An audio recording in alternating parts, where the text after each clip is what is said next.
የፌዴራል ፖሊስ አዲስ አበባ ውስጥ ወታደር ከሚታንጋጋ ከአንድ ሴንተር መቆጣጠር ትችላለህ። አሁን ቴክኖሎጂ ያግዛል። ለምንድን ነው እንዲህ የምታደርጉት ብሎ ኢንሳ ፕሮፖዛል ሲያቀርብ ወይ ገንዘብ የለም ወይ እውቀት የለም። ሪስፖንሱ ስለው ነበር። የኢንሳ ቶፕ ማኔጅመንት 20 ሚሊዮን ብር ወስኗል። ፕሮጀክቱን በሆነ ሌቭል ሰርቶ ለፖሊስ ለማስረከብ። ፖሊስ እኮ ቢሸጠን 20 ሚሊዮን ብር ትርፍ ላናገኝ እንችላለን።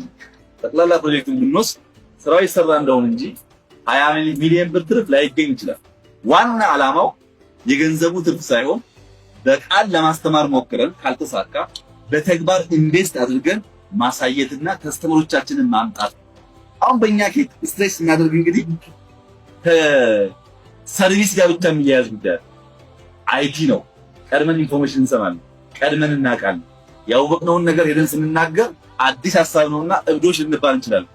እብድ አለመሆናችንን ጠቃሚ አስተሳሰብ መሆኑ ጊዜ፣ ገንዘብ፣ ጉልበት እያፈሰስን ነው ከስተመሮቻችንን እናመጣው።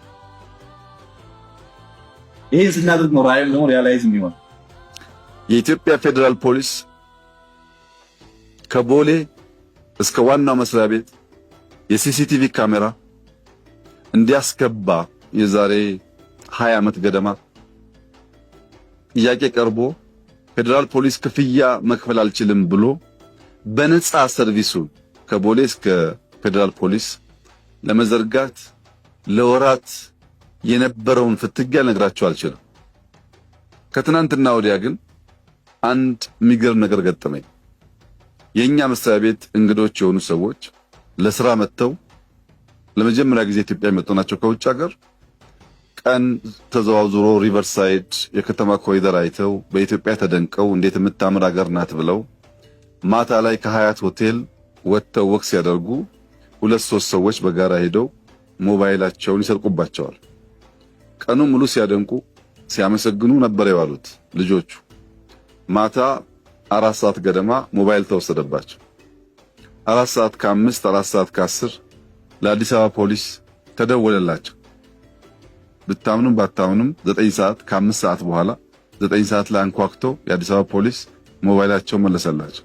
ኢትዮጵያን በመንገድ ንጽህናዋ በኮሪደሯ በተከለችው ዛፍ ነበር ስናደንቅ የዋልነው። ይሄንን ተአምር ግን አልጠበቅንም። እንኳን በነፃ አንኳኩቶ በራችን የሚያመጣ ፖሊስ ገንዘብ ተደራድረን ከፍለን እንኳን መልሰን ስልካችን እናገኛለን ብለን አልገመትንም ብለው ደስተኝነታቸውን ሲገልጹልኝ የኔ እንግዶች ናቸው። እንኳንም ያኔ ሲሲቲቪ ያጨቃጨቀን፣ እንኳንም ያኔ ለምነን ተለቅተን ሰራ ነው። ለሌሎች አለን ለኔ መልሶ ከፈለኝ ነገር ማለት እያየው